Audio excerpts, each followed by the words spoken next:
Avant de se lancer, on commence par le désormais traditionnel vote pour le prochain épisode. Je vous demande de choisir entre Ed Wood de Tim Burton et Angel Heart d'Alan Parker. Que le meilleur gagne.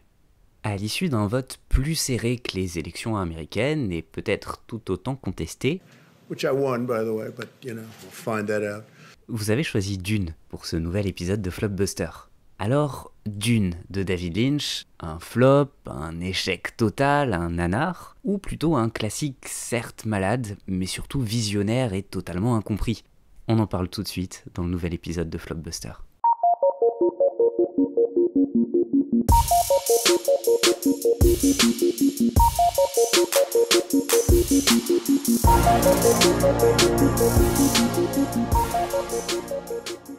Dune, c'est d'abord une saga littéraire de Frank Herbert qui voit le jour en 1965. Un univers riche, complexe, métaphysique, qui parvient à la fois à récolter un accueil critique incroyable, mais aussi un succès public colossal, tout en évitant énormément de codes du genre et en livrant un récit qui n'est pas linéaire du tout et des réflexions qui pourraient perdre en route plus d'un lecteur. Et pour donner une idée du culte qui continue à se faire autour de cette saga littéraire encore aujourd'hui, un exemplaire de la toute première édition du premier tome s'est vendu à 7500 $, devenant en 2011 l'enchère la plus élevée de l'histoire du site abebook.com, 1000 $ devant une édition originale de poèmes de Verlaine. Donc, quand on a un triomphe total, une communauté de fans frôlant le fanatisme, un univers aussi riche, que peut bien se dire Hollywood?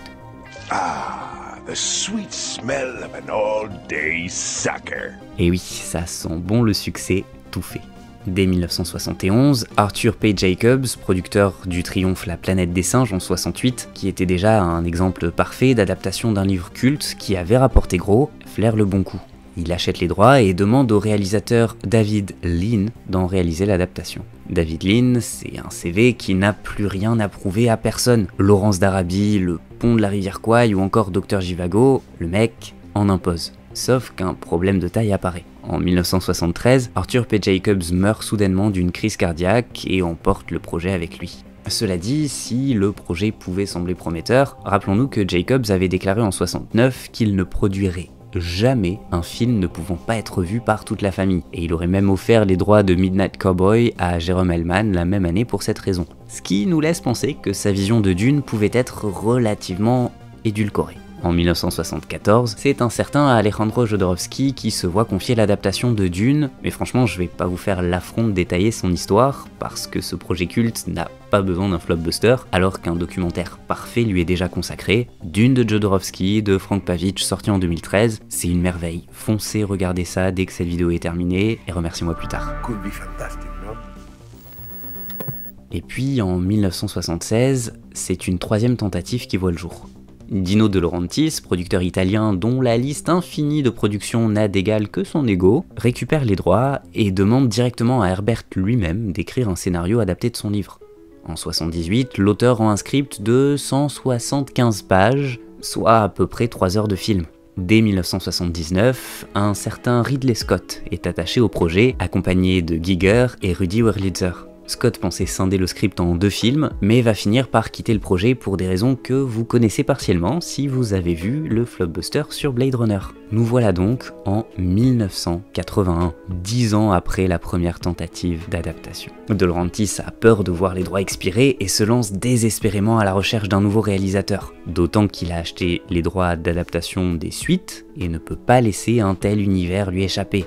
C'est là qu'intervient sa fille, Raffaella De Laurentiis, qui se lance à ses côtés dans la production, notamment sur Conan le Barbare qui sortira en 82. Elle a tout juste 27 ans à l'époque, et elle va découvrir un film important, Elephant Man d'un certain David Lynch. Elle ressort du film fascinée et certaine d'une chose, Lynch est l'homme de la situation pour Dune. Est-ce la relation du cinéaste au monstrueux qui est une part inhérente de l'univers de Dune? Est-ce plutôt sa facilité à aborder le métaphysique, à plonger au cœur de l'âme humaine, des qualités indispensables pour adapter le livre d'Herbert? Ou a-t-elle simplement pensé qu'un homme sortant d'un tel triomphe critique, 8 nominations aux Oscars, César du meilleur film étranger, 3 British Academy Film Awards, rien que ça, assurerait les bonnes grâces de la presse? Le gagnant est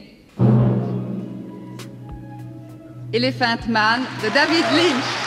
Difficile de le dire, mais une chose est certaine, les De Laurentiis savaient à qui ils avaient affaire. Même si à l'époque Lynch n'avait réalisé que 2 films, Eraserhead et Elephant Man, tout indiquait qu'il n'avait rien d'un cinéaste grand public traditionnel qui accepterait un simple film de commande.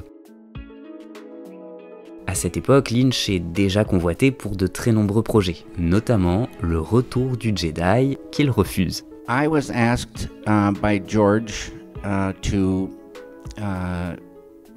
come up to see him and talk to him about directing, which would be the 3rd Star Wars.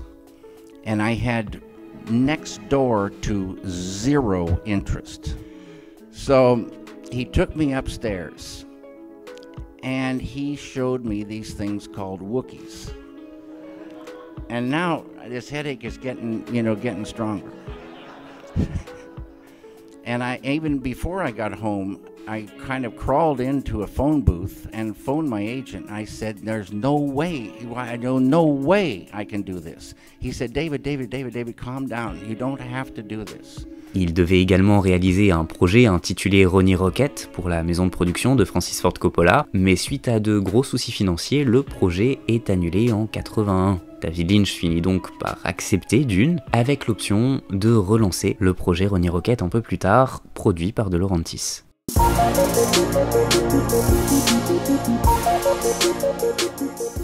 Au moment où il va accepter le projet, Lynch n'a même pas lu le livre original. Dans une interview à l'époque pour Ciné Fantastique, il avoue ne même pas aimer la science-fiction. La légende veut qu'il ait accepté le projet pour la même raison qu'il avait accepté Elephant Man, simplement parce qu'il aimait le titre. En revanche, contrairement à certaines rumeurs, Lynch a bien lu le livre avant de s'attaquer au scénario et il l'a même adoré. Toujours dans son interview pour Ciné Fantastique, il déclare « Lorsque je l'ai lu, j'ai été sonné. Pas seulement pour son côté aventurier. Sous bien des aspects, ce roman est l'antithèse de la science-fiction habituelle, façon rayons laser et vaisseaux spatiaux. Dune a des personnages crédibles avec beaucoup de profondeur. Herbert a créé une aventure interne avec beaucoup d'émotions et de textures. Et j'adore les textures. » C'est donc un Lynch passionné, plein de bonne volonté qui s'engage dans ce projet fou. Pour ce qui est d'adapter fidèlement l'œuvre, il assume dès le début qu'il va falloir faire des choix. D'entrée de jeu, j'ai réalisé qu'il était inutile de m'inquiéter à ce propos. J'ai compris que quoi que je fasse, qu'importe à quel point j'essaierais d'être fidèle au matériau de source, ça allait se heurter à l'interprétation d'un autre lecteur. Tout ce que je pouvais faire, c'était de me fier à mon instinct. Le cinéaste veut donc retranscrire l'essence du roman, son atmosphère si singulière, sans pour autant s'enfermer dans une adaptation trop littérale. Et au final, c'est souvent la clé d'une adaptation réussie sur le grand écran. L'écriture du scénario commence avec Eric Berggren et Christopher DeVore, déjà co-scénaristes sur Elephant Man. Ils passent une semaine chez Frank Herbert et livrent un premier script de 200 pages extrêmement fidèle au roman, jugé bien trop long par les producteurs. Après une seconde version du script, Lynch finit par se séparer de ses 2 collaborateurs, comprenant que leurs visions diffèrent beaucoup trop pour trouver un terrain d'entente. David Lynch passera alors près d'1 an à travailler seul à l'écriture, réalisant pas moins de 5 autres versions du scénario. La version finale validée avant le tournage fait 135 pages, mais la vision de Lynch correspond à un film qui se rapproche plutôt des 3 heures.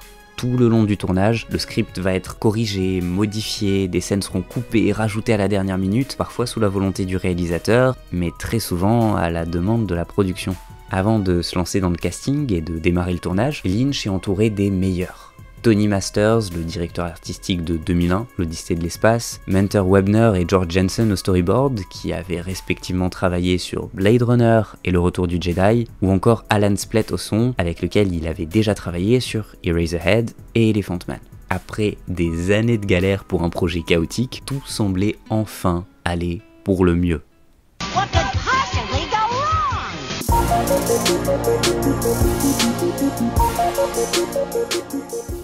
Comme toujours pour le casting, beaucoup de stars se sont succédés avant d'obtenir le rôle final. Pour le rôle de Paul, les producteurs voulaient d'abord Val Kilmer, qui a poliment refusé. Christopher Reeves a auditionné pour le rôle, et c'est finalement un tout jeune Kyle MacLachlan qui trouve son tout premier rôle principal au cinéma. Il a été repéré par la directrice de casting alors qu'il jouait au théâtre. À ce moment-là, il ne se doutait pas que sa rencontre avec David Lynch allait changer sa vie et sa carrière à ce point-là. I was a big fan of the books by Frank Herbert when I guess I discovered them around 15. I was 15 years old. Pour ce qui est de la princesse Irulan, incarnée par Virginia Madsen, la liste est encore plus impressionnante. Helena Bonham Carter, qui était intéressée mais a dû refuser à cause d'un emploi du temps trop chargé, Jodie Foster, Kim Basinger, Meg Ryan, Michelle Pfeiffer, Melanie Griffith ou encore Sarah Jessica Parker, voilà autant de noms qui se sont succédés avant d'arriver à Virginia Madsen. De son côté, Sting avouera au magazine Rolling Stones qu'il avait accepté le rôle uniquement parce qu'il voulait travailler avec David Lynch. Enfin, pour Sean Young, dans le rôle de Shani, petite anecdote improbable. Lynch et Rafaela De Laurentiis étaient à New York pour un casting test, mais l'agent de Sean Young ne l'avait pas prévenu et elle avait un vol réservé pour Los Angeles. Le soir, Lynch et De Laurentiis ont raté leur vol retour pour LA et se sont finalement retrouvés dans le même avion que Sean Young. Une fois le malentendu réglé, elle a pu auditionner pour le rôle et a été retenue.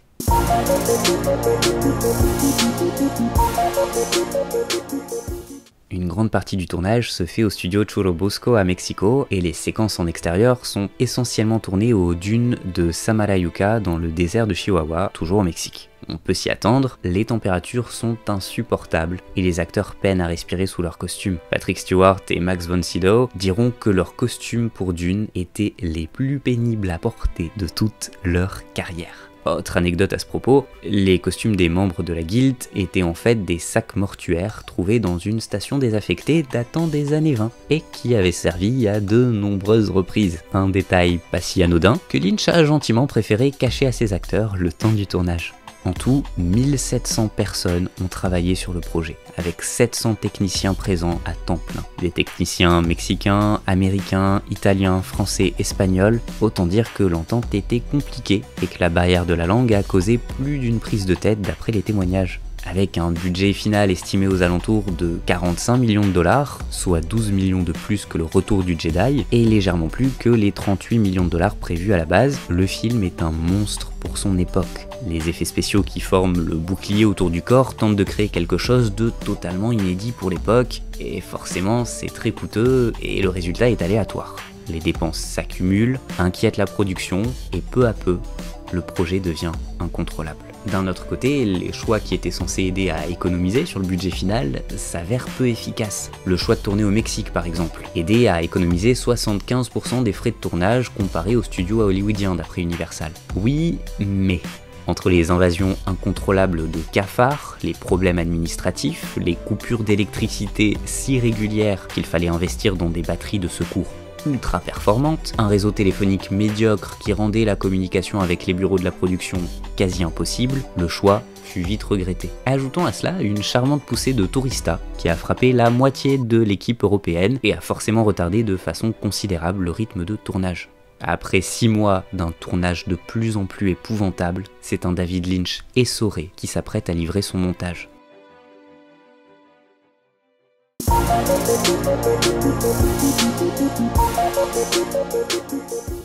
Le premier montage brut sans le travail en post-production fait 4 heures. Mais attention, ça ne correspond pas à la vision que Lynch en avait. Il compte alléger le récit pour parvenir aux 3 heures qu'il considère comme étant le temps de montage idéal.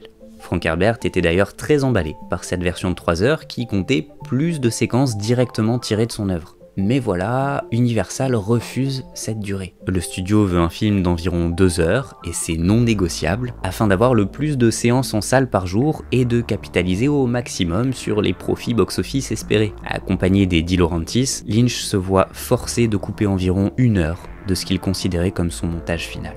De nouvelles scènes tournées dans l'urgence sont imposées, et comme pour Blade Runner, la production exige une voix off explicative pour que l'on puisse mieux comprendre les pensées des personnages, ainsi qu'une nouvelle scène de présentation pour la princesse Irulan. Un sabotage terrifiant qui marquera profondément David Lynch et le poussera à considérer Dune comme le seul grand naufrage artistique de sa carrière. En 2006, il précisera qu'il s'agit du seul film pour lequel son montage lui a été complètement retiré. I didn't have final cut on that film. That's the big lesson. Don't make a film if it can't be the film you want to make. It's a joke, and a sick joke, and it'll kill you.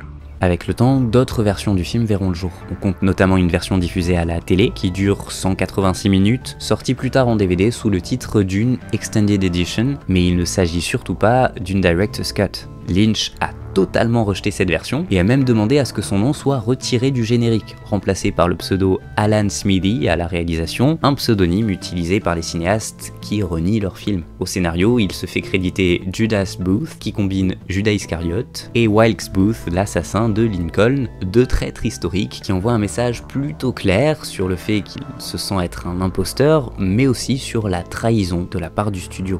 Des années plus tard, Universal proposera à Lynch de livrer son montage final, mais il va refuser catégoriquement, préférant oublier l'expérience et laisser tout ça derrière lui. Il se justifie notamment en ces termes lors d'une interview en 2006. C'était l'argent qui parlait et pas le film du tout. Il n'y a pas d'autres versions. Il y a d'autres scènes, mais même ça, c'est putréfié.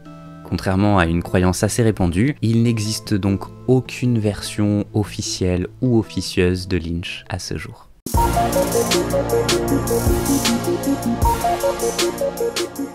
Dune sort le 14 décembre 1984 après une campagne promotionnelle ultra intensive.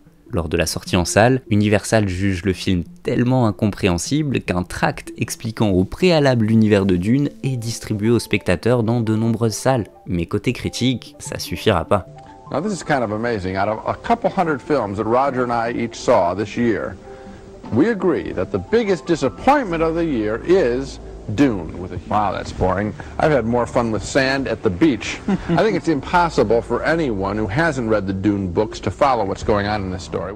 Le New York Times lui donne la note misérable de 1 sur 5. Le Time, de son côté, estime que si la plupart des films de science-fiction offrent une évasion, des vacances sans devoir, Dune est aussi compliqué qu'un examen de fin d'année. Le critique Robin Wood va encore plus loin dans sa haine viscérale du film, qu'il décrit en ces termes: « C'est le film le plus indécemment homophobe que j'ai jamais vu ». Le Washington Post décrit un film énervant, étonnamment ennuyeux et désordonné, malgré des visuels travaillés. Un des seuls défenseurs du film à sa sortie américaine fut l'auteur Harlan Ellison, qui décrivait un film plein d'imperfections, mais qui capturait l'essence du livre et dont le surréalisme de Lynch sublime l'histoire de Frank Herbert. Paradoxalement, Herbert lui aussi va défendre le film, qui juge relativement réussi, même s'il regrette que de nombreuses scènes aient été coupées. Rappelons que l'auteur avait détesté toutes les idées de Jodorowsky et a rappelé de nombreuses fois son soutien envers la version de Lynch dans les années qui ont suivi. Au final, les suites pour lesquelles Lynch avait déjà bien avancé l'écriture de scénarios furent annulées. Et malgré un score très honorable en France, 2 310 000 entrées, Dune récolta moins de 31 millions pour un budget de 45 millions. Un flop total, sans concession. Pour ajouter à sa malchance, il sortit 2 semaines après Le Flic de Beverly Hills, qui allait devenir cette année-là le plus gros succès de l'année au box-office américain, et il ne parvint même pas à lui ravir la première place du box-office pour son week-end de démarrage. Après une pluie de nominations aux Oscars pour Elephant Man, le seul prix que Lynch remporta avec Dune fut le Stink Bad Movie Award du pire film de 1984. La rage et la frustration causées par cet échec vont se retrouver dans nombreux de ses films suivants, notamment dans Blue Velvet, qui sortira juste après, une merveille absolue.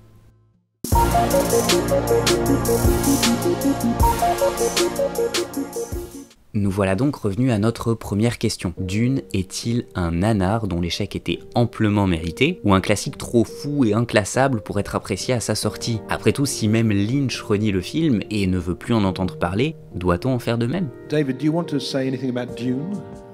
Not a lot.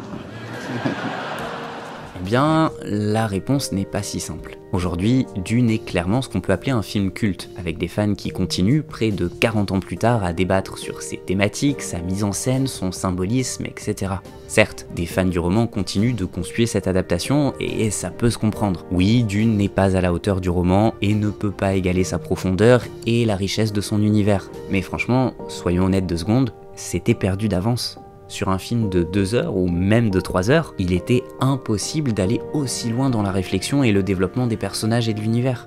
Autre point, on peut évidemment reconnaître des faiblesses au film de Lynch. Les excès habituels de son cinéma en déconcerteront plus d'un, le rythme est clairement bancal, les faiblesses sont évidentes. Cela dit, eh bien on rentre dans la partie totalement subjective, mais j'avoue aimer profondément ce film.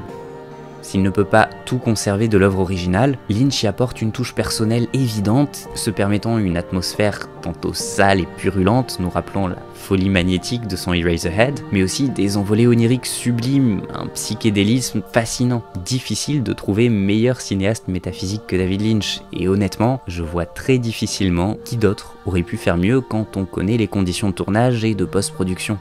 Visuellement, les choix sont radicaux et impriment des images qui durent dans le temps, marquent la rétine. À l'heure où tous les blockbusters se suivent et se ressemblent avec une imagerie lisse et propre, voir ce film à gros budget qui se permet une mise en scène si décousue, à la fois grandiose et décadente, c'est un pur plaisir. Ici, rien ne va, le chaos est constant, et en même temps, grâce à ça, on ressent parfaitement l'atmosphère de conflits, de guerres, d'enjeux politiques complexes, tout en y ajoutant la quête personnelle, mystique de notre héros.